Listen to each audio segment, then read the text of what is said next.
It's 11:59 at Radio Free America, and this is Uncle Sam with music and the truth until dawn.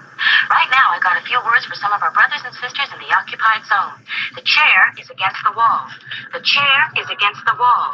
John has a long mustache. John has a long mustache. It's 12 o'clock, Americans, another day closer to victory. And for all of you out there on or behind the lines, this is your song. And welcome everybody to our Daily Gun Show. Come to you live each weeknight at midnight Eastern. And we talk about guns for an hour. And it looks like it's a slow start to the show, but Woods jumped in from Washington State. Thanks for joining. Thanks for having me, Jake. And I'm on the road. So we'll dig in. Today is, what is today? Wednesday? No, Thursday? Thursday. And we should probably be talking about CCW. Hey, look, that actually lines up. So maybe we are on episode 674. Things to expect when you CCW in public, and CCW Lights seem to be the topic of the day. But otherwise, I think something that's even more imminent is this thing going on in Ohio. Did you have a chance to check out that link? I have not. I'm sorry. I was getting ready with my hunting stuff today. Getting ready to go hunting, you mean? Yeah, Saturday is our opening day for duck season. Duck season. Interesting. Yeah. I'm not sure when wabbit season is, but it's duck season on Saturday. So we'll get into that. So what kind of duck hunting you do? Where you go out into a boat, or are you talking like you lay on the ground and they come in over you, or you're in a blind, or what are we talking about? What we did, my brother had gotten into kayaks about, I don't know, 20 years ago. I mean, I'm a 47-year-old man now, but so this is good 25 years ago. And he got me into kayaking, and we kind of married the two because he had done a lot of fishing out of his kayak. And then I had always done a lot of duck hunting taught by a buddy of mine. And then we just kind of married the two. And what we realized is there's so many places where if you do it right and you watch your tides and stuff, you can get into places that boats can't go, because I can float on 6 inches of water. So we kayak in, and you got to watch the tides because you're going to be in this big mud flat and you don't want to be there. But we're pretty good about knowing where their solid land is. We've got it mapped out pretty good now. And just wait for the ducks to come. And if the tide starts leaving, you've got to get back in your boat and get the hell out of there. Oh, so you use the boats to get to a place, and then you hide in the blind? Yeah, and then we get out and hide in the blind and stuff. And, you know. Then how do you get the ducks out of the water? Get back in the kayak. Oh, that takes forever then, no? Yeah, kind of. So what about just laying down in your kayak with like a camo poncho on top of you? Well, the problem is like if you're in the water and you shoot to the side in a kayak, I've had buddies of mine that were rookies that it's kind of a pain in the ass to make that shot, and you might flip your kayak. What we used to do for standing in the canoe, because we were cheap, is we took some PVC and put caps on the ends and then made a little outriggers. Could you do like a cheap outrigger? Yeah, I've thought about that, but be honest with you, one of the places that, it's one of those ones where if you ask a hunter where they're hunting, we're not really going to tell you. One of the places that I know it must be back in the day, it's got there's a bunch of pylons where it must have been some kind of like pretty good dock from like back in the 20s, but it's sunk in so bad that you have to really kind of know where you're at. But we can generally get back in our kayaks pretty quick, and I can get after it pretty fast. Plus the tide only goes one way. So it usually gets caught onto one of the edges. So you just kind of paddle over to the edge. It's maybe 50 yards away, and go grab your duck. Right on. And then do you put decoys out there? Yeah, but then we got to like string them because we have this post that we know that we actually have had a line for years, and we just have to go in and find the line again. So we don't put a lot of decoys out because the tide might come in and out. So, and plus you're on a kayak. So I put out maybe half a dozen, and my brother puts out about half a dozen. We don't do the like 200, spread or anything. Oh, people do that many? Oh, yeah. Especially those guys who are like goose hunting and they put a big field. I've had friends of mine that put out at least 200. Holy shit. Like, and then they put them all, tied them all together then? Well, now usually those are like, the flooded fields where you're after a goose and you lay in the little blind where you lay down and you pop open when they come and stuff. Yeah. And goose hunting's cool and all, but they're just sitting on the ground. They're just There are decoys that are just like stuck into the ground with like a piece of metal. Yeah, they're like stuck in a piece of metal. I had a friend of mine that when he would do it, he would go after snow geese, and all he would use is the plastic bags you get at Walmart on a stick. Oh, okay. Works great, especially if there's some wind. It's puffy. The ducks, none of the waterfowl can see very well, and they'll fly right in. That's crazy. Right on. So, anyway, so you're getting ready to do that. What do you mean getting ready? Like making sure all your gear is good to go from last year? Yeah, all that, and checking my waders to see if there's no hole in it, or because I'm kind of, I don't know about you, I'm kind of rough on gear sometimes, so I have to make sure I've got go it all, and then deciding what shells I'm going to use, cleaning the already clean gun, because you have to clean it. Even though I cleaned it when I put it away, I've got to clean it again. I used to be like a spaz when I was a kid, I guess, and wore out gear because I didn't care. And then you get in the habit of doing that when you work for Uncle Sam because you don't have to pay for nothing. But so when I was a kid, I used to wear out stuff, but I don't anymore. I mean, I like to know I have stuff that can be used quite a bit, but I don't then use it quite a bit because I'm cheap and I don't know never have to buy it again. But when you're talking like waders, would you patch that or would you buy a new set of waders? I patch mine. I mean, I've had the same set of waders for 15 years. Be honest with you, if I get a little pinhole during the year, I generally wait to the end of the year because a little bit of water in there. It's not cold enough here to where you're really going to be in any danger. There's certainly places that people that can hear us in gun channels that if they would probably freeze to death if they got a little bit of water in there. But it's never that cold here. Hey, Clover. I don't know if that's a direct attack at me or. So, yeah, got another guest. Clover jumping in. We're just talking duck hunting. There's actually duck hunting in Arizona because those things migrate. So a lot of stuff migrates through the few lakes, right, that are in southern Arizona. So we have a chance to go out and murder all kinds of birds as they fly by. Heck yeah. But I've never done it because it's only like literally like days or something. It's like a very short season because they're just flying to Mexico or wherever they go for the winter. For the winter. Oh, really? Because ours goes till January 31st. I don't know. We maybe the majority of them probably go through Texas or somewhere there's more water. There's a lot more water, I think, in New Mexico. At least it seems like it with that river. They could just drop anytime they wanted and drink out of the river. But maybe the majority of them probably go through Texas or somewhere there's more water. There's a lot more water, I think, in New Mexico. It's this amateur in here. Drop anytime. I don't know what's going on. Clover's got a relay coming through. Maybe guys are jumping in. Sorry, but I don't want to offend, but we've been talking about killing ducks. Doesn't bother me. The duck's not a chicken, though. We're good. That's Okay. true. But speaking of that, when I took my dog over by Dead Horses, he was trying to steal her from me by tempting her with a bunch of chicken jerky. He gets a bunch of this, basically just looks like a piece of chicken that they smashed in the thing that killed Terminator and then made it into jerky. So she really liked that stuff, and they buy it in a big bag. But I saw it at the dollar store I was at today, and I was almost going to buy it, even though I don't like buying chicken. But then 2 little pegs over, they had duck jerky, so I bought that instead. So it's basically the same thing, except made out of duck. Does anybody? Yeah, it sounds like it's dark meat, right? Like she'd be funny. Have you ever eaten something like that, though? Do they make that for people? Yeah. Would you eat it? Yeah, I've had ostrich too. Yeah, they got. I have seen ostrich jerky. There's not a Bass Pro Shop here anymore. I mean, a Bass Pro Shop. Dang it! Where's the Gander Mountain? I'll get it right in a minute. There's not one in here anymore, but at the counter there, they had an unlimited almost number of jerkies. They had different ones every time you went in there. They had added them. There was just about any animal you could think of. At the end of the day, it's almost all jerky to me. It's not a profound difference. Well, duck jerky's got to be different. And when we're talking like Slim Jim candy, right, then yeah, there's no difference because it's like the hamburger of beef jerky. So it's just mainly the spices you're eating, and plus there's fillers in there. But I'm talking like this would just be like a piece of meat smushed or dehydrated.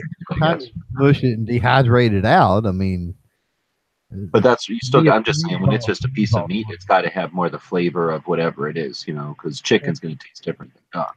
Yeah, Yeah, the chicken jerky I've had, I'm not a fan. Yeah, It's that would seem kind of bland, bland. gross. Yeah, it's bland. Yeah. Yeah. Anyway, so that was just a thing. So that's kind of cool. So duck hunting. I don't know if you guys want to throw something in. Otherwise, we were going to talk about the more important thing that's going on today, which is the 12th. I believe the 12th is the last day to. There's a deadline for public comment. So at least where I'm at, it's still the 11th. So hopefully this gets out to a couple of people. But I've been kind of off and on the radar, traveling as well as my ability to like scroll through the gun channels thing. A couple of times I've been able to jump onto a live chat or monitor a post or two. But with anyway, I hadn't been able to check out the main page till earlier today. And I saw that Pink had posted something about what's going on in Ohio. And it's crazy because it's anti-gun, so that sucks. But it's also crazy because it's the Ohio Supreme Court, right, suggesting that this law be created. And, that's total, you know, confluence, is that the right word, of their power. It's it's the houses and the Senate that should be creating law. I guess it's the House that creates law, and then the Senate approves it, and the executive enforces it, and the Supreme Court's only job is to determine if something's constitutional or not. So that would be such a change to allow them to create a new law.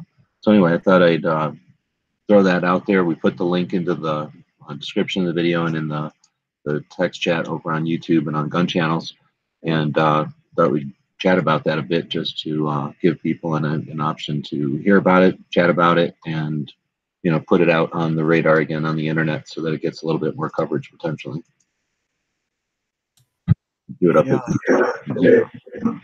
I threw it up as a YouTube video earlier, so it looks like some people in Ohio had a chance to hear about something they might not have. So it was put out by the Buckeye Firearms Association. They're a pretty decent organization, state level for gun owners' rights in Ohio.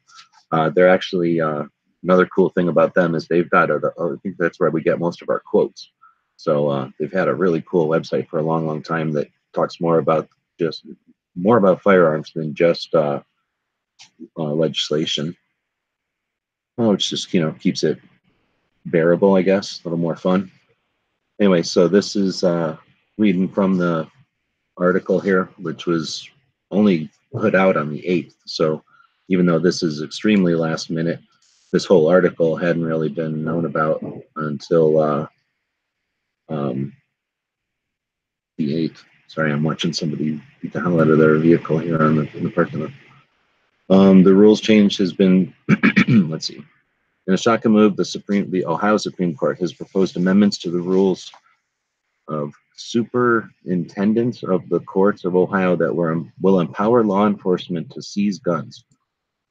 The rule changes have been posted for public comment, and that deadline is the 12th. So either today or tomorrow, depending on where you are.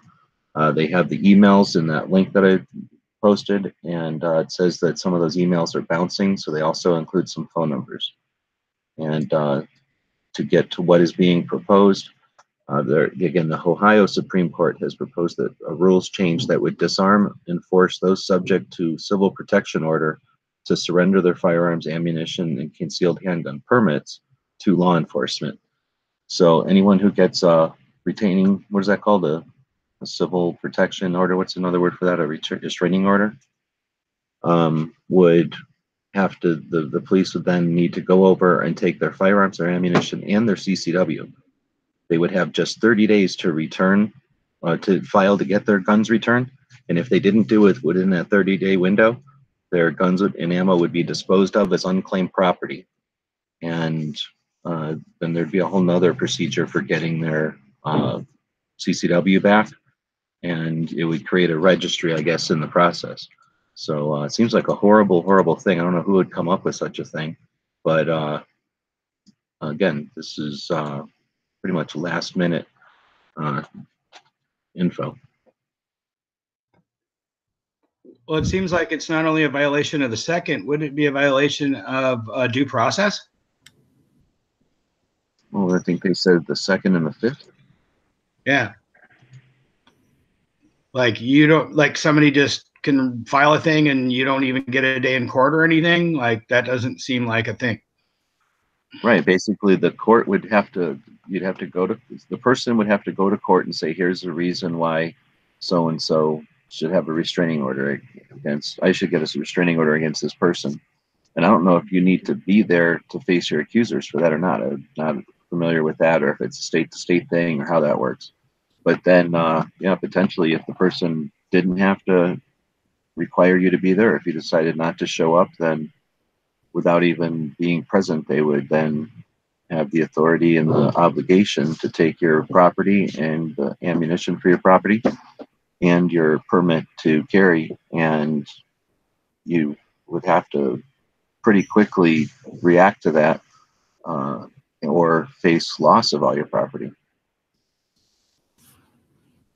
And they don't talk about what would happen if, are you allowed to have it back while you have the restraining order? The restraining order is longer than 30 days. It sounds like your property would just be forfeited. Yeah, I didn't think of that, because a lot of restraining orders I've heard of are much longer than 30 days.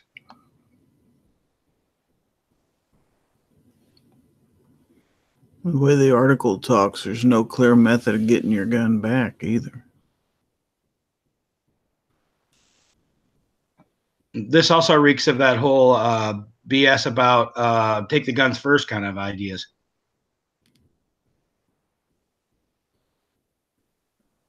Yeah, which is a strategy it looks like they're pushing. And Ohio is one of those states, unless I don't really pay that much attention, but isn't it one of those states that is usually a linchpin or a critical one for the presidential? So, getting something like that, there's probably some political strategy to even why it's being proposed right now. Oh, I'm sure. So definitely it seems like something we need to strike down. And, maybe it's a way to, if nothing else, it's a way that they're going to be able to judge the pulse of Ohio, right? If nobody comes to call to action on this and nobody comes forth and says, no way, what are you talking about? Then that lets them know, oh, okay, we can turn up the flame on this and we're not going to get much kickback. If they get an overwhelming negative response to this and threatening, we're going to take you out of office if this goes through kind of thing, or if you agree to this, then, perhaps they say, oh, let's never bring this up again. So, years from now, when maybe the political climate has changed. So it's a barometer for future stuff. Right. Do we know who's behind it? Like, obviously, like, it sounds like a Bloomberg kind of thing, but is there other people that are behind it as well that we can fight against? I don't know anything more about it than what's in this sort of, list, or what is it, 23,000 words. No, 23,000 reads, right? I don't know how many words it is. So this, one page kind of bullet point description of it, what people can do, the analysis of it. So it says the deadline for public comment is Friday, October 2nd. We need to make our voices heard and stop the Ohio Supreme Court from making these changes. Use the bullet points above in our analysis to help craft your message. It must be in your own words to have full effect. It does not have to be long. Just focus on one point and ask the justices to reconsider. Be respectful but firm. And again, they give you the phone numbers and the emails that you can send the thing to. It says the process works. When the Supreme Court drafts proposed rules changes, the rules change are put out for public comment. Upon close of public comment period, the something forms committee will review the public comment, change form based on comment. Okay, so I guess they can change the thing based on the comments and then advance a final version of it to the court for a vote. So if enough people say it shouldn't even exist, I suspect they could change it to not exist too, right? One would hope. Well, this is, I don't know. I'm trying to read through it now. It's 174 pages, though. Good God. You read the actual document. Yeah. That's a long one. Yeah, it's 174 pages, so there's no way I'm not gonna. I'm probably not gonna have. I mean, from what you've said is bad, yes, but I always like to look at things in context too, because Oh yeah, for sure. Because both then, both sides want to pull out bullet points, and it kind of depends. I want to know what the existing law, the existing procedures and things were, to start with. I mean, maybe they were bad to start with, and nobody even knew. There's just certain things I like to know, and oh no, that's totally valid. That's totally worth the time because then when you compare knowledge of the documentation or the proposed change like this, and then you look at the bullet points from the Buckeye Firearms Association and they're like in line, that tells you something. But like you say, if they handpicked a few and this is really maybe just a thing, but they're making it seem like doom and gloom, well, that tells you a lot also. right, And if they're maybe you find things that are potential bangs in the neck and they totally missed that, that tells you something else. And it tells you, hey, there's more reason, more to this, So I think that's totally worth it. right. And that's cool because it's Ohio. I mean, I didn't even take the time. I'm saying I don't have time, but Mhm. I didn't take the time either. But that's what the whole thing's about is throwing it out there. Like I said, I made a YouTube video about it just because I could. It was pretty simple and anybody can do that. I just held my phone up to the screen on my computer and put the video out there. And I think a couple of people commented that they weren't aware of it and they were in Ohio. So that's why I figured I'd throw it into this one. But it is Thursday, and we typically talk about CCW stuff. So if you guys want, we could move on to things to expect when you carry in public, and or CCW Lights. Cool. And if anybody's watching on the gun channel, the YouTube side, Gun Streamer's better than YouTube, but we can't stream over there yet. So why don't you head over to Gun Channels and use the platform that a whole bunch of people spend money every month so that it can exist. And Isn't that ironic? I'm just saying. yeah, so I'd like to see more people using it. And if it's a little clumsy, like what the hell, does the internet have to be better every time you use it? I mean, when did we fall into some millennial everything's got to be simple and easy? By using gun channels, you're going to get more familiar with it. And well, I'm sick of making excuses. Use fucking gun channels. Claim to use the platform that's pushing us all off and hates us. All right. So anyway, we were going to talk about what was it? Things to expect when CCW in public. I don't even know if anyone even knows, right? So basically, expect nothing because it's exactly the same as when you don't CCW. I think. Yeah, I mean, if you, what would you expect? I mean, if you're open carrying, you could expect maybe to get, somebody say something one way or the other. But if you're concealed carrying, yeah, I don't know what you would expect. You know, That's a weird. Never had anybody notice or say anything. I have, but in one story is I was in the line. We were in the line to go see a movie, and I can't remember what movie it was now. And I carry, um, I, I basically I do carry open carry. I carry outside the waistband, usually with a shirt over it, right? So it's not super deep concealed, hidden, but I mean technically I guess it's concealed. But anyway, we were standing in line, and there was a couple behind us, and it was an older couple than we are, but behind us, and I turned. I was kind of turned just the right way, and then the lady and her whoever significant other, I don't know what he was, but she kind of took a step back and bumped into me, and when she did, she bumped into my pistol, and she turned around, and her eyes was really huge, and I thought, oh man, what now, and I just kind of nodded my head a little bit, and I said, yeah. Like that, and she goes, "Good for you," and then turned around and started talking to her husband again, like "Good for you," like okay. That wasn't what you were expecting at all. He was did raise. He was like, "Yeah, good for you," like yeah. But I suspect the I guy, expect run off running, take off running or something. the idea there is though that with the you know, if somebody is contemplating carrying or maybe just moved and they're going to be able to carry where they hadn't before, and they've just maybe decided for some reason to start carrying, you know, they always could, but now they're deciding to. What to expect is not a lot, because most people don't know it and people are kind of oblivious. Even something like that, you never know. She might have thought it was some sort of a pacemaker or, medical device, and maybe she's like, you know, oh, right on, I'm sorry to bump your medical device. You know what I mean? So people aren't really always thinking guns, Right. everywhere in the country at least. But I guess so, to kind of answer that concern potential is, there's not much to expect. People aren't going to jump right to guns always. Yeah. Well, I guess.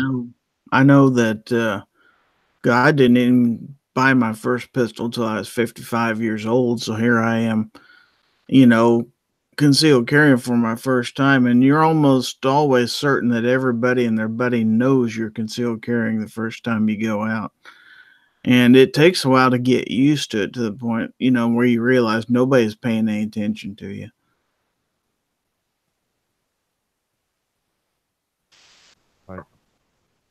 I'll totally agree with that. When I first started carrying, I definitely felt like everybody knew. But the only time I've ever even had anybody notice it was another concealed carry holder that, maybe I printed a little bit or something. And they're like, hey, man, it's kind of like, like we're all part of a big brotherhood kind of deal. But yeah, I don't even think about it anymore. I don't even think I realize that if people notice or not anymore.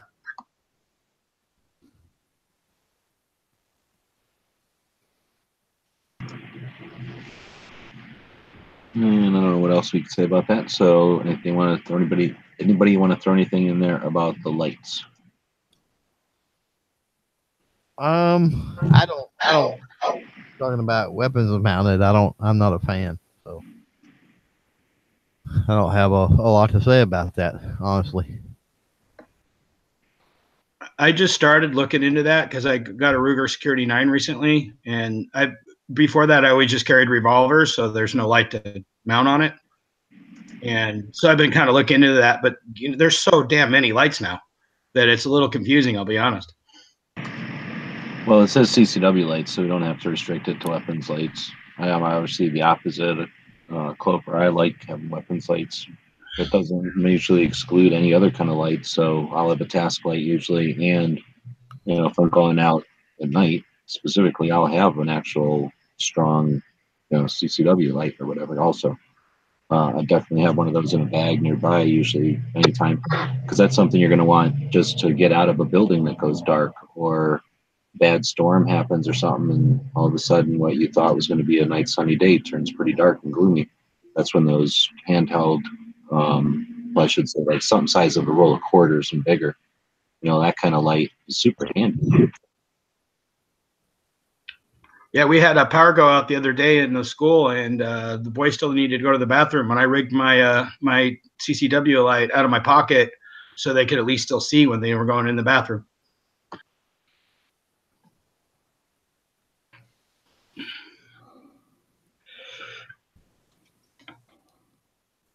Well, that's dead air. So we can go into gun shops. So I've seen all kinds of cool ones, and trying to figure out the best ways to get them up. I've been trying to, maybe if I'm driving for a while, every time I stop, I'll post a new shop on the Instagram. But at some point, I'm going to have some time to start putting those things up on the website, on gunstreamer.com, and on guntube.org, and the other places that host videos. And I'm trying to think of ways to do it in a kind of a uniform way. So if anybody has any ideas there, I'm glad to hear them, or any things that you might have seen as far as a gun shop review that I might want to steal elements or, techniques or anything. Always willing to do that. I really go ahead. I really like some of the videos that where you showed how the different shops displayed their firearms. That there's been a couple recently you've done that you really liked a particular way they displayed it that were different than your average, just in a case where you have to get down on your belly in order to see the gun on the bottom. Yeah, exactly. That's one of those things that, not every shop probably can, because some states have rules, maybe cities, I don't know. But not every shop can do some of the stuff. But yeah, certainly there's been way cooler ways to display them, like you're saying, plain old glass cabinets or glass cases where you have to, yeah, you have to bend over at least to even see a price or something. And I was hoping that some of them would watch and listen, because I'm old, fat, and with money. I don't want to go down. If the gun's way down there, I'm probably not going to buy it. Yeah, it's like they try to hide it. Let's put the stuff that's competing with everybody else in town and the internet, and people are only buying these as commodities, like, you know, Coleman stove or something, you know, except for even the people that like their fancy ones, they still got to only buy the base model. They don't care which model 19 you're getting or what model 72 or 92, you know, they just want one to start working on. So as long as it's not broken or, you know, misaligned or something, they don't need to see that right at the top of the case, where the coolest stuff, the stuff that makes that shop unique compared to the other shops in town, the consignment stuff that brings in more of that crazy stuff, you know, that stuff should be on the top shelves. But yeah, some of these shops had everything from like waist to shoulder, where that's best of both worlds. Seems really smart to me too, because then you've got that lower place to hold their boxes. A lot of times shops have to have a whole room in the back, and then their guys are searching all over for half an hour trying to find the right box, when if it's just right below the guns that are in the case, right at waist level. But that doesn't work for every shop, obviously. Maybe it would, you know, kind of turn it into a cavernous shop if it was too narrow.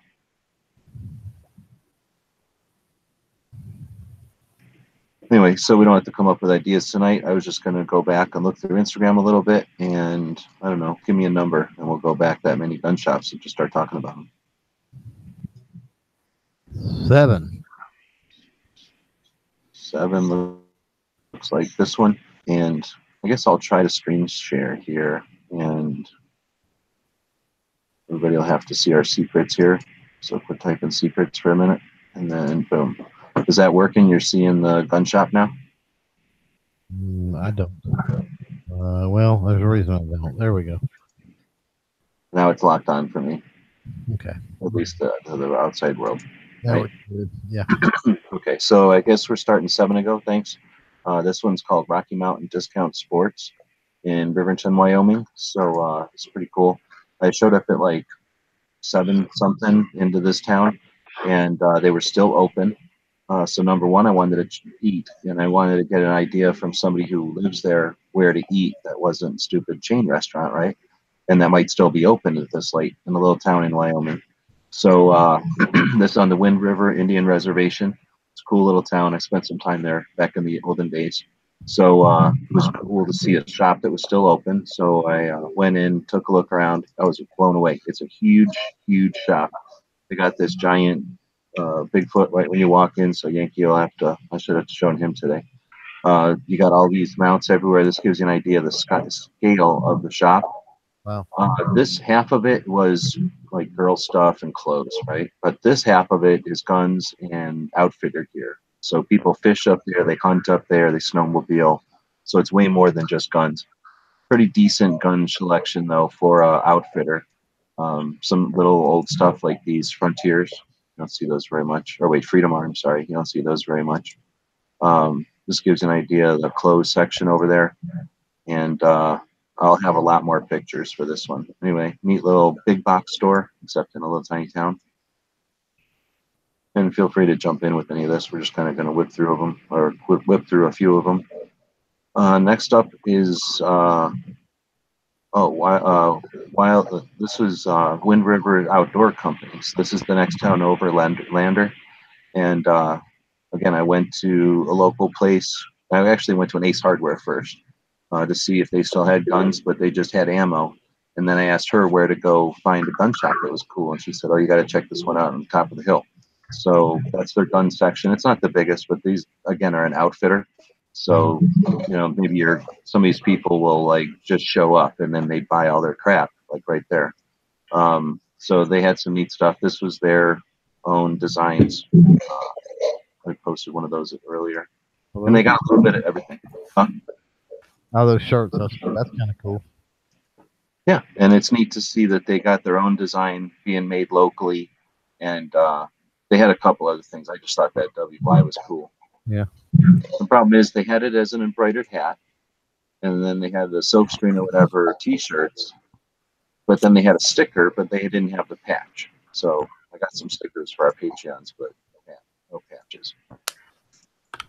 Right. I took a picture of this because I got a whole nother story about one time when I was in Lander with a mountain lion. And then they had this cool thing. Did I do the video? No. But I posted another one where I showed this. It's like the whole front of their store. As you walk in, the double doors are all these old Wyoming license plates, and that looks really cool. So that's another cool outfitter, I guess. This was, I can't say enough. This is one of the reasons I like doing this whole thing, and I hope I can express how, I don't think anybody would have thought that we're going to talk about a gun shop that exposes shooting firearms to 2.5 to 3 million people every summer. So I go to Cody, Wyoming for the museum there, which turned out to be a nightmare.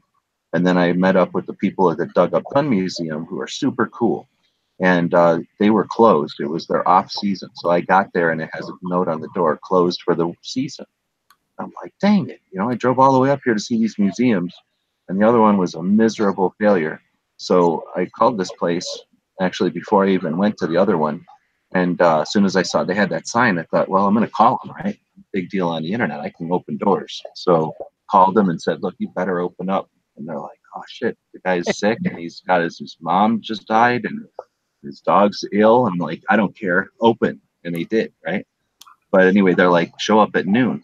And I'm at the other miserable failure of a museum in town. And I got nothing to do because that museum was so horrible. It's like 10 a.m. I got nothing to do. So I start looking for gun shops. And I find this place. It's called, what's it called? Cody Firearms Experience? Something like that. Yeah, Cody Firearms Experience. And I never thought about it, but the reason Cody, Wyoming exists is because Bill Cody wanted it to. And then a million years later, they came out, well, a couple of years later, they opened up Yellowstone, and that's the east gate of Yellowstone.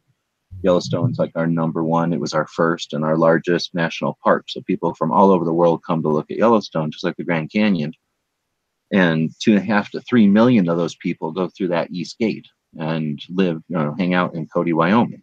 So this gun shop where you can rent firearms is like you could throw a rock over at the east gate. So all these people that go by see that billboard, shoot guns, real ammo, real west, indoor range, kids, wildlife and history, book online, flintlock to full auto. I mean, that's 2.5 to 3 million people see that sign. They can tag over here on Google easy enough. There's a sweet van, so they know that these are good people. And it says shoot guns on there. And you go inside, and people from all over the freaking world, they've only been there 3 years, but people from all over the world already have been there. And even more have seen that sign. So I just think, I never even thought about, the gun shop could be out there being that kind of an ambassador for the Second Amendment. But all these people, and I didn't even take the way that the formatting on Instagram is, you couldn't see the South America, but South America looked, somewhere between these two, tons of pins in there.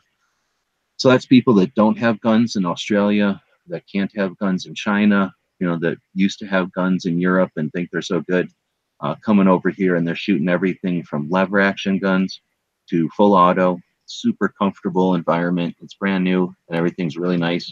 So I'm sure everyone has a great experience. They talked about, I didn't really get a good picture of it, but to the left of this kind of area is where the range is over here. And the same way that there's these couches over here in the main lobby, there's sort of an area where people can stage to go out there, or if their friends want to take video of them or something through the glass, a comfortable place for them to be. They had like cowboy hats and chaps and vests and stuff. So these people get all into it and put on all kinds of garb, I guess, and they have a great time. So they did all that. They have this cool like historical display, except that unlike the museum, you got all this info, which by the way is better than the Cody Firearms Museum right now. This display blows the Cody Firearms Museum away. And the thing is, you can point at this in whatever language you come in here with, and they put it in your hands for a couple of dineros, and then you're out there shooting and experience what it's like to shoot. The difference between, you guys all know, you've shot them, or at least from watching what it's like to shoot some kind of flint or matchlock with the delay and all that, and the recoil impulse that's super slow compared to something like a full auto, or lever action compared to a semi. So I just think that's cool, and I never would have thought about that opportunity, and that they're doing it, and that they're capitalists and they're making money on it. How cool is that? I didn't even get a good picture of. They have an indoor, what do you call it, shooting gallery for like the kids, and they have a tournament, so people in Cody show up and shoot this tournament, just like bowling or something, where they have one of those, like, what do you call it, shooting gallery, where you shoot like the ducks that go by, and plates off of the top of stuff, but it's the light kind, where there's no BBs or any kind of projectiles. It's just a beam of light, but still, it's kind of neat. We losing everybody? Let's see. Got a couple of people out there. See if anybody's chatting over on the gun channel side. Dano was at the drive-thru, so let's see if this is still working. I guess I'm screen sharing all this, right? Yeah. Where's Dano at? Just jumped in and watched gun channels. He's sleeping. He typed that in and then went to sleep. Oh, well, that's the wrong link. That's how gun channels works. People who didn't know. We send messages to each other. And if you don't have one, you can just go find one you sent to somebody else and send it to Dano. Oh, close Danos, of course.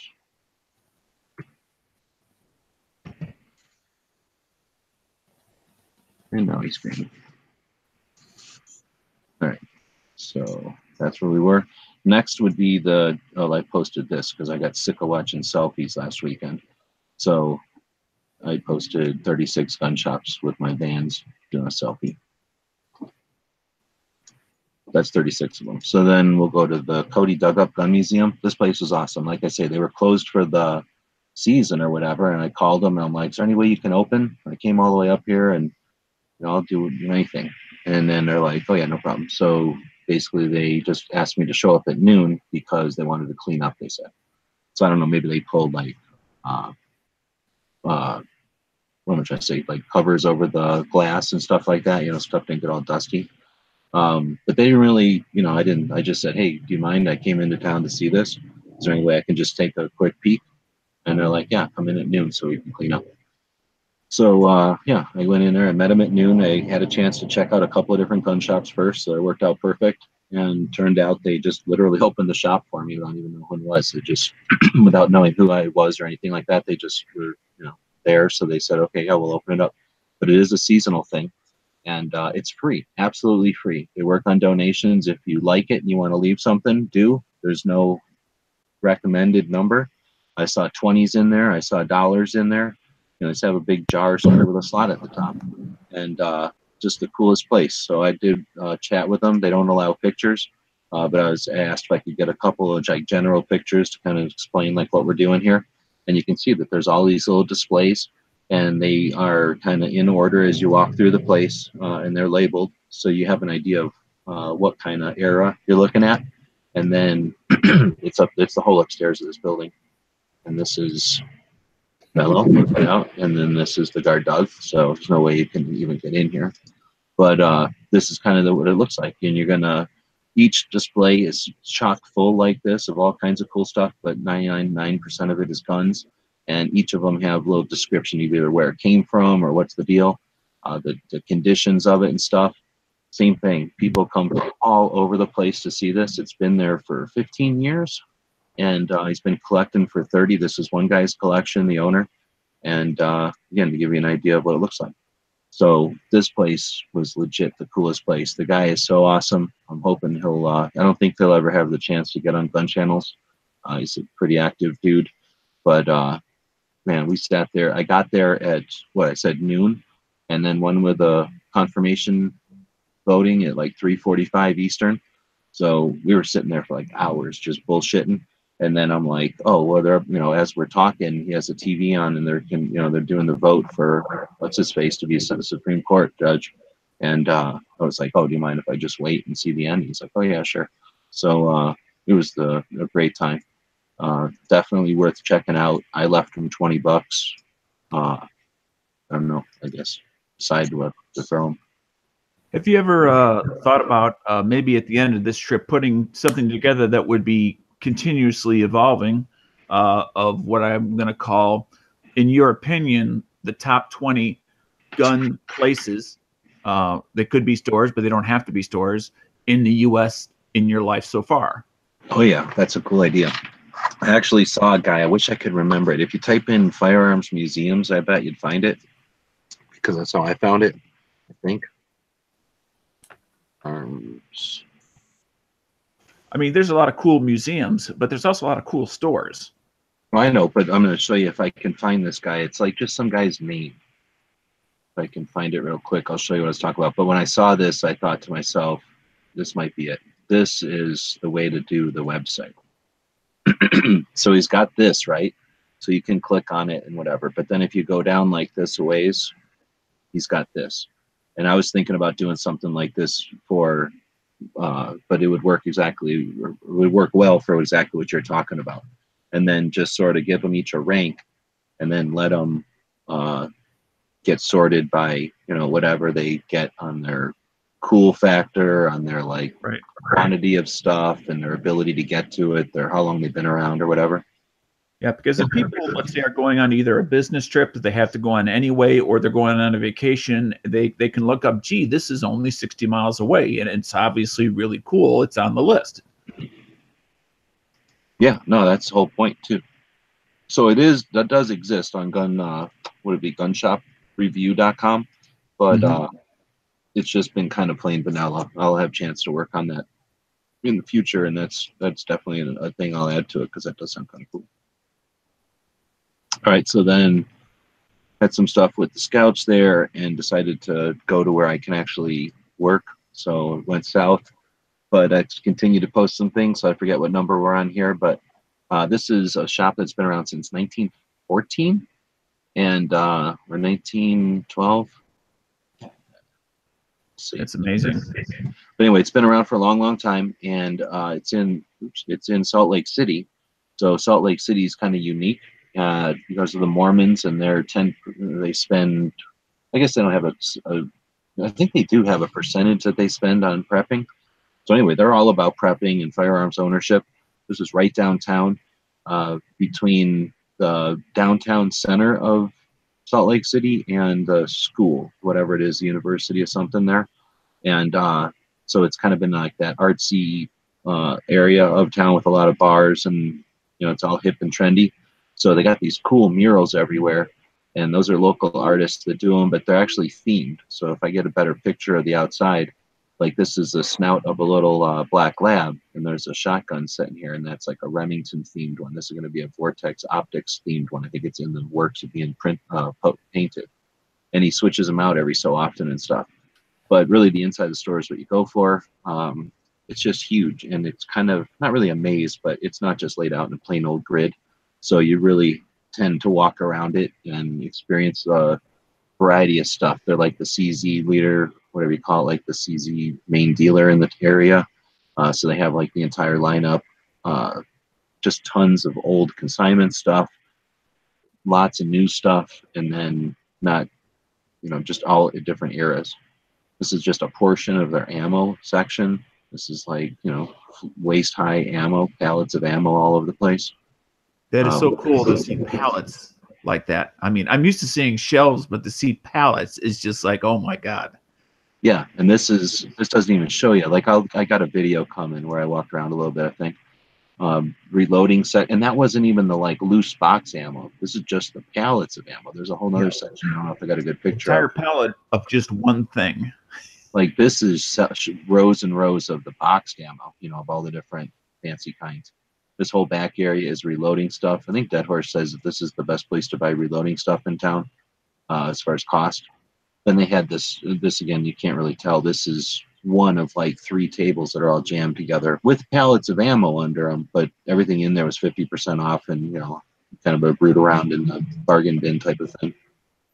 This is one of their it's their little dude from the logo doing I don't know, some sports thing except with a gun. So he gave me one of these hats. I'll be giving that out to a Patreon because I don't wear hats. We'll do something to find out who wants that hat the most. But But anyway, super cool gun shop. Actually, I'd shown up there the first day I was in town, and I got treated kind of rudely. So I was a dick on Instagram, and then that worked. They went, "Oh, what happened? You're a big deal on Instagram. Well, come back, come back." And I went back. So, you know, it's nice to have numbers every once in a while because it makes gun shops want to talk to you. It's a good sign, but it's also a bad sign because it says, well, what if you're not somebody? How are they going to treat you? I suppose, but it also learned them a lesson. Just because some weird, ugly dude comes walking in there, all looking like a bum, and wants to take pictures of your shop, at least give them a second to figure out what's going on, because we're not all fancy. Nah, it was totally just, they probably got some bad press. Oops, I keep looking over here at a reflex. They probably got some bad press. Even though we don't even have cameras on, we'll still like look at each other on the screens because it's habit or whatever for humans. Right? Yeah. But anyway, I think they probably got some bad press. They probably said, don't let people take pictures. And this one guy just basically didn't let me get a word in edgewise. So I kind of figured being a big deal on Instagram, and they're on Instagram, I'd get their word a little faster by being a dick. So I did. And then as soon as I mean, like 36 people saw that post and I deleted it. So well, there's a difference between being a dick and saying the truth. And if that was the truth, it's not being a dick. No, and that's basically what I figured is if they don't care, then that post will just live there because that's what happened. But it's, you know, it wasn't the philosophy of the store, and it wasn't their attitude. It was just, you know, an employee didn't happen to do the best job of filtering before he said no. But, you know, so next up isn't really a gun shop, but we're putting it in here anyway. Me and Dead Horse went up to the Browning Museum. I'm not even going to try. I didn't even try to reproduce Dead Horse and Bob's walkthrough from whatever 2 years ago. So we just walked up there and took some pictures. I mean, we will somehow, whenever I put all this together, reference that video. We'll have an audio of it and the actual video with them walking around with the cameras. But, you know, that was amazing. But we did get a chance to check out the factories. So this is the second factory, him and his brothers. So we got the van there, putting a selfie. There's a little puppy. Dead Horse is in there too. And then this is the third factory, which is a big hotel. And it's got a little plaque in front. Oop, that's the hotel right there. So that's his third factory. This is where they started making 1911s already. So this factory is machine guns, and, you know, he invented the machine gun, and he started, you know, doing other types of guns. Can I pause you right there just for a minute? I thought and please correct me if I'm wrong, but I thought the 1911 was one of those that he sold to the U.S. government. He didn't actually make them. You're right. I'm just saying, after he invented the 1911, he's at this level. He's got a giant. Okay. This is his factory now. This was his factory after inventing the machine gun. And then this last factory we'll go to is his first factory when he set up shop. He lived in this house. And literally, if I turn to the right, this is the factory. So this was his first factory when he was just building guns and becoming John Browning. And a little factoid that I found out about him on the hour-long History Channel presentation, which is now 10 plus years old, probably closer to 20, was how the 1911, what was it, the machine gun, 1913? Is that the first one? I don't know. And then of course there was the M2, which came later on. Is instead of doing so many dollars per unit, he sold the rights for a lump sum to the government, which otherwise would have made him a multi-millionaire, but actually ended up taking a much smaller sum to be the good American that he was. Right on. Garand did the same thing. Garand did the same thing. He gave his patent to the U.S. government so that they wouldn't have to worry about paying him. So that's cool. And again, Browning wasn't a dick, so he probably knew that would bankrupt the government for no reason. He didn't need the money that bad, and that way the government just had an awesome piece of tech. He's a cool dude. So this is an apartment. A bunch of vagrants live in there. This is an apartment. A bunch of jerks live in there. So now you can live in John Browning's house or his first factory. A bunch of jerks live in them. I don't know who they are, but I'm assuming they're jerks because I don't get to live in there. But this guy did have an American flag in his room, in his window. So that's cool. I wonder if these people know that they live in John Browning's first factory, and these people know they live. Well, they have to know because that sign right there says John Browning's house. Is the flag displayed properly?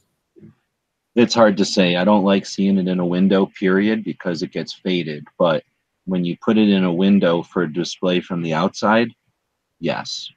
If it was displayed for himself, no. So it depends on how the person had done it, and it doesn't matter in real life. It's displayed correctly from people on the outside, but whatever his intent was tells us if it was displayed correctly. But you should never display it in front of a window. It's not in the code, but it's just a douchebag thing. Yeah. Anyway, I think it's right there, actually. Boom. There it is. Huh, yeah. So, man, can you imagine living in John Browning's first factory and you're just sitting there eating your baked beans or whatever you're eating? As long as they hadn't like gutted it and re-drywalled it, I would say yes. Well, I'm sure they did. I'm sure it's I mean, shitty. if it's going to look all modern, then it's like, well, then that's not. You took away the greatness. I hear you. And then they'd be like, well, what would happen if I pulled down all this drywall? Can I get a discount on there? This would be a big box store called Shields that is in, I keep finding new states that it's in. So evidently it's in Utah. I know it's in Nebraska. I think it's also in some other states. I can't mute, sorry. What? There's one in Kansas. I've been there. Oh, really? Does yours also have a Ferris wheel? Yes, it does. It's a cool thing. Yeah, so this thing is a crazy experience. I had actually gone, this is in Fargo, right? Yeah, Fargo. I went to every other store in town first, and I was going to blow it off because it looked like a big box store. And I'm not doing the Gunchalupo tour to promote big box stores, right? So I was at another guy who was super cool. Man, I wish there's a couple of these people that should be on gun channels, man. They would just be awesome on gun channels. And this old guy was awesome. And I'm talking to him for like probably an hour and a half. And I should start recording these things, except you never know. Like sometimes you start talking to people and it's just epic. And what are you going to do? Go back and rewind? Like, damn, I should have turned on the recorder. But if I were to walk into a shop and say, hey, how you doing? Do you mind if I record what we're saying? You know what I mean? That wouldn't exactly flow into the kind of conversations that potentially turn epic. Anyhow, so I had gone to this guy's shop and he said something about this shop. So I was like intrigued, but also aware that this is basically a pretty big operation, right? So I had no idea how big an operation. These pictures do not do justice. There's a lot of guns in this place. And I don't know, I took these just because it was super interesting that with all the guns that are just out, there's millions of dollars. I'm not even exaggerating. Millions of dollars of guns out. And for some reason, these pistols are behind these like super dumb displays with like, there's that slat stuff on top of this too. Like there's no way to see these guns. Anyway, Well, is that all these the other view guns are from out. the back or the view from the front? This those is sort of like an island in the middle of the gun section, so I didn't do a good job because there's no perspective there. One of these other pictures might show more of the gun section. I'll show you. These were just standalone islands in the middle of the gun section with a bunch of bars on them. Yeah. All the rest of the guns were just out, right? So here's the whole selection with only a couple of duplicates. No duplicates, just the yellow's a duplicate with the whole section of flavors of those. Savages, I think. But this is another example like how big this gun section is. Like, this is looking one way and somewhere else I'm looking another way. So these guns had a cage behind them because they're violent, but these guns are just sitting behind glass. So it must not be a law. These are the expensive guns in like a fancy room. And then I should say from this angle, the gun section goes from that entire corner over there where there's like gun safes and bags and cases, reloading stuff, more reloading stuff, pistols and rifles and guns, and then hunting stuff, shotguns all along the whole back wall, air rifles, archery, and over in here. So it's really a compacted ton of gun stuff in the sort of a quarter of the upstairs. So I don't know, people that have been to it, Gary, is this about the same as a Cabela's, just maybe in a little bit smaller building? Or maybe it's hard to say because Cabela's looks like a big fort or whatever, a big log cabin.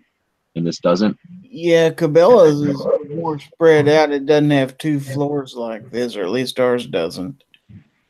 Oh, really? Most of the Cabela's I've been to are like this, but see, I didn't walk around all the clothes, so I have no idea what's on the front, like how much of this is bicycles or kayaks or running shoes. Like I went to the gun section and I left, but it seemed like a massive, massive store, and there was definitely everything you can think of in sports. I think like footballs and that kind of crap, and like shoes, and so like Cabela's or Bass Pro is going to have like a whole section of beef jerky. This one didn't, and they're going to have like they both have camping stoves. I think that was over here.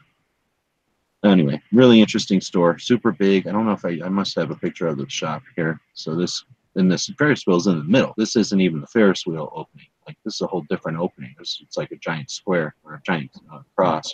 So is that just a giant mom and pop, or is that a local chain? Mom and pop, but a chain that spreads out. I keep finding more states that it's in. So a very large mom and pop. So it's turning into a regional thing. North Dakota, maybe, South Dakota. Is it Minnesota? Maybe. Minnesota? I don't know if it goes that far east, but then, yeah, a lot of states, many states, more than regional even, I think. But I don't know. Maybe you could say like West is region, I guess. Yeah. I don't know, but a big time operation, giant stores. From what I understand, lots of purchase power. They sell a lot of guns. While I was there, I mean, how often do I go into gun shops? Pretty often lately. And how often do I see guns getting sold? Like maybe a dozen the whole trip so far. So this shop was like 2 or 3 people buying guns while I'm walking around. Like there was a lot of guns being sold at this place. And that might be go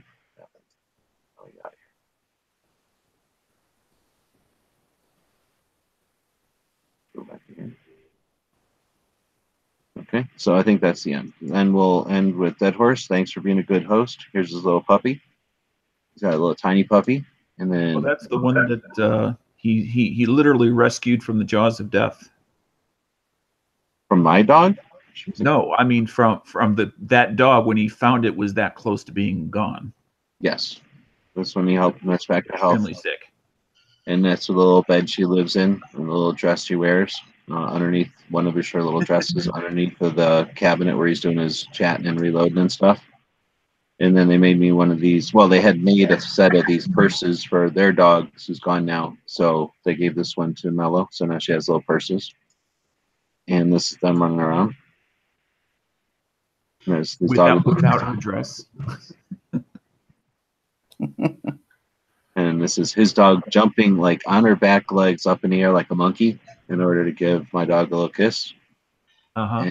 The heater he gave me, and these are the various places we went. So yeah, thanks for being a good host. And then driving a couple of hours or maybe hour and a half or something up to the Browning Museum was cool because I had driven Salt Lake City before, but not with a guide, right? So now I know a heck of a lot more about what's going on in that area, and definitely looking forward to visiting more. I only looked at a couple of shops this time, and there are a lot of gun shops in Salt Lake City. Yeah. Now, before we leave the subject of this particular gun shop, I seem to remember that Bob and Dead Horse were having a difficult finding one or two of the other buildings when they did theirs 2 years ago or whatever. Were you able to find those? Yeah, same with me in 2010. You know why? Because I'm an idiot and I didn't read. So I guess I don't really have pictures of the museum in here, but the museum is not big, and it's at the top floor of a train station, right? So I had been looking at the guns on previous visits to the museum, and in Bob's visit last couple years ago, they were getting a tour, and when you're having a tour, you are going to go with where the tour guide's at. You're not going to just linger because that'd be rude. There's only 2 people in the tour guide, right? It's not that many people. You're not going to linger on something. Same thing actually happened to us in 2010. We did get a kind of a tour around the place as well. And anyway, I never really took the time to look at the mural on the wall. The mural on the wall is a timeline starting at the right and going to the left. And it starts with Jonathan Browning and then John Browning being born, his son being born, and then his grandson being born. And along with those waypoints are, here's when he built his first house or whatever. Here's when he built his first house. Here's when he built his first factory, his second factory, and his third factory. And in the paragraph where they talk about here's when he built it, they say, here's what the address was then, and it was then changed to this address. So the addresses are literally on the mural on the wall of the factory. So when we got done doing some pictures, I literally just put those into my phone. And we knew where the first one was because it says Browning Brothers, right? That one is, once you get pointed to the right street, you find it because it says Browning on it still. That's the brown one with the yellow or the, you know, faded letters. The last is final factory is that hotel, and you know that one because it's got a little monument out front, like a sign that says that this is his factory. The house has a monument in front of it that says, here's the factory. But whenever we were told the first time, we were told it was right down the street. And I think we misunderstood that to mean right down the street from the museum when it really meant across the street from the house. So I don't know what happened with Bob and Dead Horse because they didn't really do all that stuff live. We just heard it as after the fact. But I know that we were in kind of shooting down the wrong. We were looking at for the one factory in the wrong place when we went there. But anyway, yeah, this time we were able to just literally Google map them right to the locations and where you just saw the pictures. Gotcha.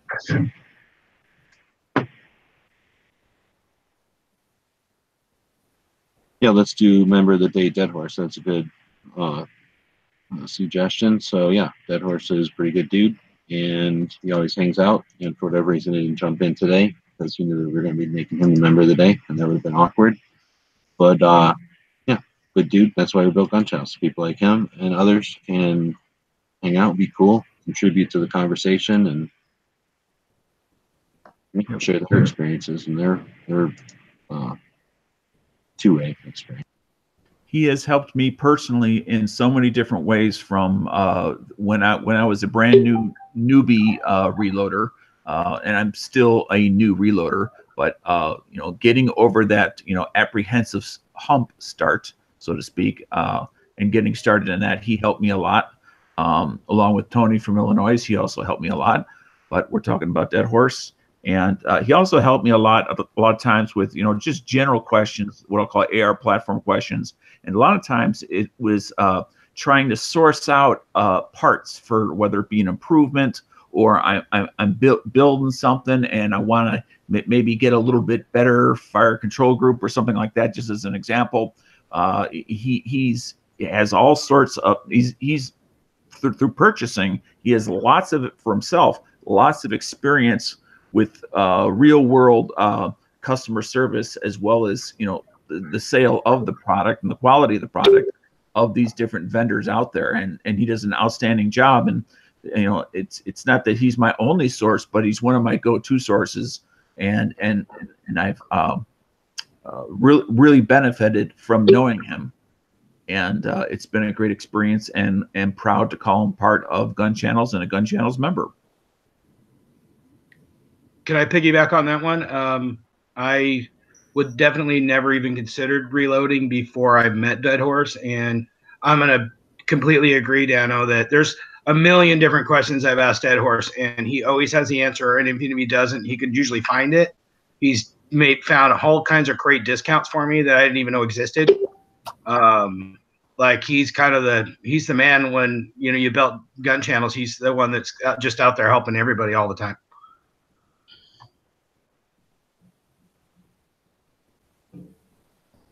Oh, he's complaining because he's going to freeze just because I stole his heater or whatever. So I guess he's not going to jump in because he's building his walls. So yeah, it's kind of neat being able to hang out. I've hanged out in Dano's place now and in Dead Horse's and Smeggy's, Marco's, Pink's.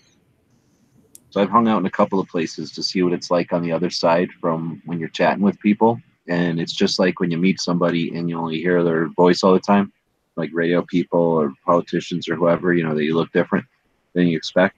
And it's always interesting to see what it's like. His place seems smaller for some reason. No, it seemed bigger. For some reason, it seemed really small when he shows it in the, you know, the creation or whatever. But it's super roomy in there. There was enough room for three of us to sit in there without any issue at all about crowding. In fact, we had to like reach across to the ashtray and shit. I don't know if I'm going to do a specific gun shop of the day. Let me do a specific gun shop of the day. So I posted something, I think, on the Gear channel today with the orange closed, and that place is called Beaver Sport and Pawn, I think. And I'll have to do a specific post, but eventually, like I say, I'll figure out a good way to start presenting these gun shops, because that's part of the challenge, really. It's not just like 1,000 foot. Every gun shop is 1,000 foot square storefront, where you can just stand at the doorway and take a nice panoramic shot, and you've got an idea of how big the store is. All these stores are different. So I'm driving down the road in Utah, and I'm coming up on St. George, Utah, which is the town that's over by Vegas, right before you hit Arizona and you hit Nevada. So it's very far away, and it's the only town down in that part of Utah. So no, it's not all the way there yet. It's in the middle of the desert still. So you're driving through the middle of nowhere towards the middle of the desert till you get to St. George, which is in the middle of the desert, which is still hours from Vegas. And so, I'm trying to get the idea. It's out in the middle of nowhere. But I guess some people go by because of skiing in Utah or going and gambling in Vegas, or there's probably something with the Mormon beer thing. People who drink beers. Excuse me for a sec. Are you supposed to be presenting anything? No, not really. I don't have Okay. any pictures for this shot. So thanks, but no, I'm just chatting. I had posted something on Instagram of some of their orange clothing, but I'm trying to get the idea that this shop is in the middle of nowhere, and I'm driving even in the middle of nowhere else, and I see a billboard for a gun shop, and I'm like, how cool is that, right? So there's a billboard for a gun shop, and I didn't have a heads up or anything, so it just happened. I couldn't get a good picture of it, but I'm hoping it's on the dash cam. But anyway, big giant billboard, which costs money, so I'm always encouraged to see something like that. And again, we're talking people going to Vegas to gamble, or coming from Utah, people coming home from skiing or whatever they do in Utah, sightseeing because of all the fancy deserts that people go check out in Utah. They probably ride their bicycles all up and down and road those deserts. So, you've got all these people that are seeing this billboard, and I figure that's what I'm on the road for. So I'm going to find this gun shop. And it took a little bit of doing. You have to get off the highway and drive for a while. And then it's in a little town that's sleepy and dying. Like, unfortunately, a lot of them, a couple of restaurants, one's open, and not even a gas station. But anyway, there's this 2-story place, and it's called Beaver Sport and Pawn. And I go in there, and they got a pistol, giant-ass pistol, just like on Dodge City, like real old-fashioned gun hanging out in front of their gun shop. So you can see it, it's perpendicular store. You can see it on the street. So right off the bat, I'm like, this is cool, right? This is going to be a good shop. Go in there, and it's like, just like I described, a giant rectangle, 1,000 square foot, big rectangle. I walk in, I'm like, oh, this is going to be small shop. It's guns on the left, fishing on the right. Dude's cash register on the far end of the store. So, I come in, I go about 3 feet, and I get a hello, welcome to the store, how can I help you kind of thing. And or more like, how you doing today? By the time I walked over to him, it was, can I help you? Then I find out that I'm in the beginning of a zigzag. Like, so I walk in, but then I take a right, and I walk right back down to another aisle, and then I take a left, and there's another aisle, right? And there's an upstairs, and there's like a map to the store, like right off the bat. I'm like, all right, this is awesome. They have to put a map up here so that people know where to find everything. So it's like, to the left is fishing, and then behind that is safes, and behind that is the pawn shop. And if you go upstairs, and then in the back room upstairs, and then to the side upstairs. So I took a picture of the map, and I asked him if it's okay to take pictures. I took a picture of the map, and I head off. I was probably there for half an hour because I needed a couple of things, and I like to buy stuff from places like this if I'm going to buy something instead of like a Walmart as an option, right? So I'm snooping around. They got tools. It's not really a pawn shop. I guess it is a pawn shop, but it's more like a secondhand shop, right? But they had everything. They got sports stuff. There's a whole section of military surplus, hunting, like both used and new, outfitting like boats, and tons of fishing stuff. And there's these reservoirs that make giant rivers rivers into giant lakes, throughout the desert. So there's tons of fishing. You wouldn't expect it. I just was blown away. It was really cool shop. And I ended up getting some orange knives for $5 for Patreon people, and left a couple of bucks there. Bought a SD card for my drone, and just talked to him for a bit. We have to get, too bad Ghost isn't on here. One of the things I'd like to do is try to work out something where I can chat with these people, right? Especially somebody like that runs this shop. As I never am in a big hurry, right? I'm here to experience the shop. So I'll usually stand within earshot and be nosy about their interaction with customers. Interaction with customers was exactly like you'd expect on like Andy Griffith's show or something. You know, it was super cool. The one guy comes in and it's like, can you foresight this for me real quick? He's, kind of jabs the old guy. The old guy's like, yeah, well, you're crooked too, that kind of thing. And so they're farting around, but as they're farting around, the old guy also came in to find out how the golf team is doing this year and if the senior guy is gonna, beat somebody in state or something. So they're obviously really into golf. And most gun shops ain't. Well, at least these days, most gun shops aren't supported by themselves. So the guys are usually doing something else. It sounds like this guy's some kind of high school golf coach, and as well as running the store. So it'd be neat. I think it would be cool to hear, maybe Ghost have a chat with this guy and see what they might chat about with, kids and golf and getting into the shooting and that kind of stuff. Anyway, super cool golf gun shop, and it's in the middle of Beaver, Utah. Pretty sure was the name of the town, or Beaverton or Beaver, I think. Any chance anybody's ever been there? Nope. Nope. Negative. Well, I took a bunch of video and I'll be posting more, but that's our gun shop of the day, and lots more tours so far. So stay tuned for that. Does anybody else want to throw anything out? Clover just had an awesome show. We were chatting about SHOT Show and hopefully encouraging people to consider it. Invites are going out mid-October, so they've already started. And you'll see a bunch of people who've been going to SHOT Show for a long time doing the same thing again.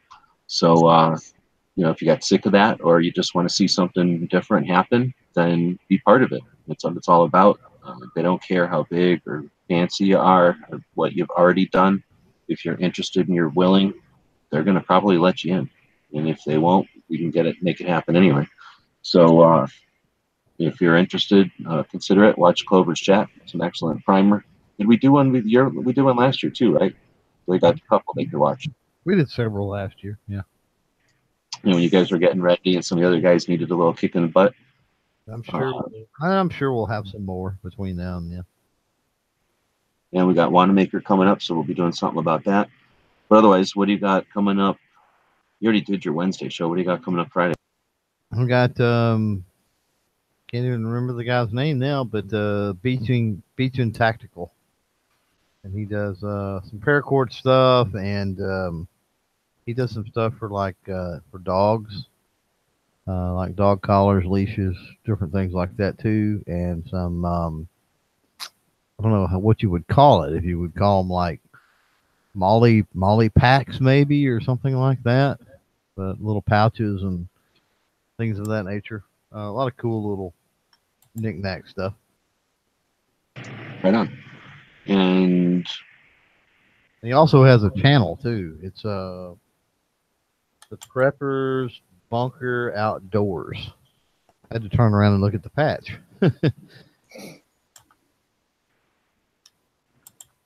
Gary, got anything happening? 357 sub thing already done? That's already done. We're on to bigger and better things. On our way to 400. 4,400? 400. On our way there. It's just a manner of speaking. I'm at 366 right now, so. Well, maybe 440, maybe 40, or 40. You know what I'm saying? 44. Dana, anything? Well, I got, I guess it's now about a month, just 2 days under a month. We have Wanamaker coming up, and I'm hoping, knock on wood, that I have enough money to make that happen and a go. And that being said, last year I had the theme of trying to find at the show as many good, solidly good representations of the deck that you had created of old Western guns, which of course didn't include everything, but it included a lot of things. and coming up with a theme for what will be this year's. Because doing that, I kind of prefer the Instagram route, because then I can go back after I take pictures. I always take multiples of everything in case something doesn't show up, and take my time trying to adjust the the lighting, the angle, the stuff like that, rather than just push it out. Nobody wants to see somebody dump 60 photographs in their inbox over at Instagram all at once. So I'd rather put out a couple a week, and then until you're eventually out. But hopefully that will work out. I'm hoping. Woods, you got anything in the players in the? I guess pre-teaching, just reminding people, not trying to open a can of worms, but remember to call that number from the link, and call the Supreme Court in Ohio and say hell to the no on that, and make sure that you have an articulable kind of idea to say, like, I'm going to go with Second Amendment is great, but I'm going to go after more of that due process end of it, because you're talking to a court. But that's just me. Right on. Yeah. Well, like you say, they have a couple of bullet points there, and majority of, well, the last few are all about procedural and the way our government works. Yeah. So for those of us that are late to the show, and I'm one of them, could you give me like a 20-second summary of that? Pink had posted something that only came to light on the 8th from the Buckeye Firearms Association, which is the gun owners' rights group from Ohio. And tomorrow, the 13th, tomorrow the 13th, the 12th, excuse me, Friday the 12th is the last day to take public comment. The Supreme Court of Ohio has decided to tell law enforcement that when someone has a civil protection order put against them, that they are now, the police are required to have that person who the court order is focused on, they need to surrender their firearms and ammunition and concealed carry permit to law enforcement. And if they don't reclaim their firearms, their property, within 30 days, it's forfeited and destroyed. And there's no process, and there's no procedure in any of this to what to do to get your stuff back, except that there is this 30 days later, your stuff will be destroyed. And basically it's a plea from that Buckeye Firearms Association to contact the Supreme Court of Ohio and let them know that not only is the Second Amendment, the undue, basically they're not going with the, what's the procedure word for the procedure? They're not going to due process, but also they're claiming property, they're stealing property. So and then also it's the Supreme Court creating law, so it's basically a plea to contact the Ohio Supreme Court before this comment window closes, because they have to, they're required in the process to act according to what the feedback is. So if enough feedback comes in that says end this, we assume that they would have to end it. So it's a kind of late call to action for just the people in Ohio. We'll also add Yankee and Sporting Systems up in Washington are doing a tremendous effort about the crazy infringement they've got going on up there, where all gun owners would have to have to be considered potentially mentally unhealthy or whatever. It's a crazy law that they're creating up there that would encompass basically all firearms owners. So you get more information on that at Sporting Systems on Instagram, or probably other social media platforms out there. All right, thank you. Also, we're gonna, these days we'll have to have a chat. I went out to dinner with the Gun Streamer people, real good people, lots of cool stuff happening, and can't encourage anyone enough. We have to use YouTube for now, but that will not always be the case. Get comfortable with as many other platforms as are out there.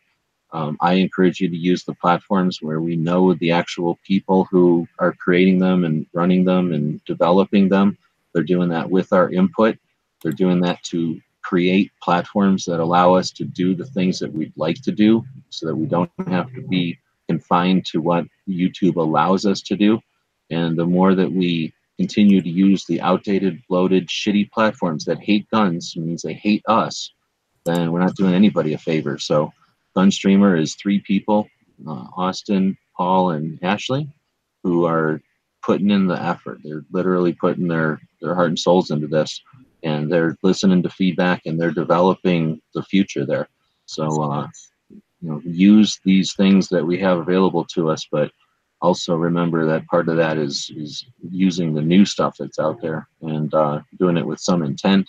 Can't recommend enough how awesome a job they're going to be doing here as they develop it and go forward. And of course, Night Strike is over there with guntube.org at a different pace, but still with excellent intent. And we'll continue to watch as these platforms grow and develop. But I just want to throw that out there that hopefully we'll have a chat again with these guys live so we can talk about some of the stuff they got going on, and we'll start seeing some of that implemented here sooner than later, it sounds like.